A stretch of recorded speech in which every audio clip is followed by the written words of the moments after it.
अप्रैल को थाना जावा के एक ग्राम में एक सूचना मिली थी पुलिस को सुबह कि एक 9 साल की बच्ची है जिसके साथ रेप और मर्डर हुआ है, और जिसके आधार पर तत्काल वहां पे वरिष्ठ अधिकारी गए थे और पूरे घटना स्थल, पूरे सभी साक्ष्यों के कथन वगैरह लगातार लिए जा रहे थे।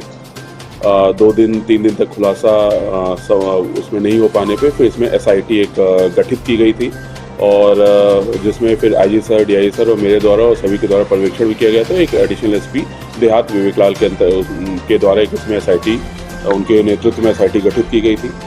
और लगातार उसमें, क्योंकि काफ़ी गंभीर मामला था, काफ़ी गंभीर अपराध था, जघन्य अपराध था, तो लगातार पुलिस टीम विवेचना में लगी हुई थी, पूरी SIT उसमें विवेचना में लगी थी।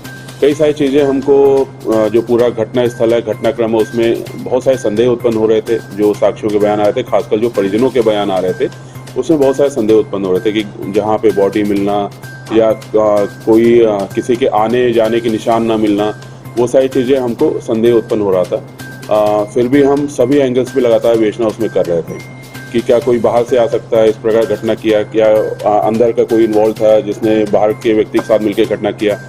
और उसी में फिर हमने कुछ साइंटिफिक वो भी साक्ष्य भी एकत्रित किए थे, कुछ हमने टेक्निकल डेटा जो साइबर से संबंधित होता है उसको भी एकत्रित किया था, और लगातार करीब 40-50 लोगों से इसमें पूछताछ की गई थी। कई सारे फुटेज जो भी वैसे गांव क्षेत्र है, लेकिन जो दूर दराज की कुछ फुटेज भी हमको मिले थे, उनको भी पूरा एनालिसिस इसमें किया गया था।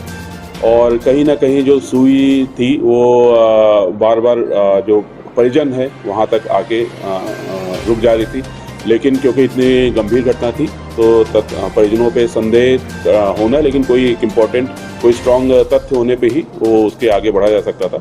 फिर हमें एक साइंटिफिक एविडेंस मिला, हमें जो रिपोर्ट मिली उससे काफ़ी कुछ ये कंफर्म हो गया कि जो उसका बड़ा भाई है जो 13 साल का है, उसके कुछ हमको टेक्निकल साक्ष्य मिल गए, और जिसके आधार पर फिर जब फिर पुनः पूरी टीम के द्वारा इन परिजनों से पूछताछ किया गया तो फिर सभी ने अपना अपना घटनाक्रम पूरा कबूल किया है। और जो घटनाक्रम ये पाया है कि जो बड़ा भाई था वो मृतिका के साथ वो सो रहा था बाहर आंगन में, और उसकी बड़े भाई की कुछ आदत पड़ गई थी कुछ वीडियो देखने की, जो मोबाइल पे आजकल बहुत इजीली अवेलेबल है, अश्लील वीडियो हैं, अश्लील साइट्स हैं। तो उसने संभवतः या तो उसी दिन देखा, अभी तो उसी दिन का बता रहे हैं, लेकिन हम सारी टेक्निकल जाँच उसकी कर रहे हैं, या संभवतः पहले भी देखा होगा। तो उसके बाद रात में उसने अपनी बहन का गला मुंह दबा के उसके साथ गलत काम किया, और उसके उपरांत बहन ने फिर रोना स्टार्ट किया कि मैं अपने पिता को पूरी बात बता दूंगी, तो वो डर गया और फिर अपनी माँ को जगाया। उसी बीच में उसका गला दबाने की भी कोशिश उसने किया। फिर माँ जगी है, माँ जब जगी है तब भी उसको थोड़ी सांसें चल रही थी, लेकिन जो बताया है उन्होंने कि उसके सामने ही फिर उसने पूरी तरह से उसका गला दबा के उसकी हत्या कर दी। और उसके उपरांत फिर दोनों बहनें थी, एक नाबालिग बहन है, एक बालिग बहन है। वो एक नाबालिग बहन शोर आवाज़ सुन के उठी थी तो उसको पूरा घटनाक्रम बताया। फिर एक बालिग बहन अन्य कारण से उठी तो उसको भी पूरा घटनाक्रम बताया। फिर चारों लोग ने मिलकर इस घटना को कैसे छिपाया जाए उसके बारे में उन्होंने पूरी प्लानिंग की। शुरुआत में उन्होंने दिग्भ्रमित करने के लिए कहा कि घटना ही ना बताई जाए, तो उन्होंने कीड़ा काटने का उन्होंने पहले डॉक्टर को बताया कि शायद मेरी बच्ची को या उसको कीड़ा काट लिया, उससे उसकी मृत्यु हुई है।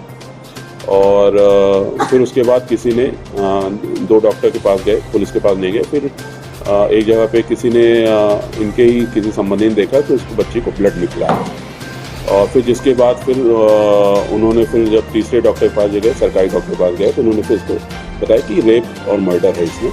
तो उसके बाद फिर उन्होंने अपने घर पे लाकर और फिर पुलिस को सूचना उसमें दी गई थी, और फिर पुलिस की विवेचना उसमें जारी की थी। तो इसमें 2 अपचारी बालक हैं और 2 बालिग आरोपी इसमें आरोपी बनाए गए हैं। माँ भी आरोपी है? जी बिल्कुल, माँ भी आरोपी। हत्या उसने बालक ने उसके साथ रेप किया था और गला दबा दिया था। ऑलमोस्ट उसकी स्थिति खराब थी। फिर उस बच्ची ने ये भी बोला था कि मैं अपने पापा को बता दूंगी, क्योंकि वो बच्ची अपने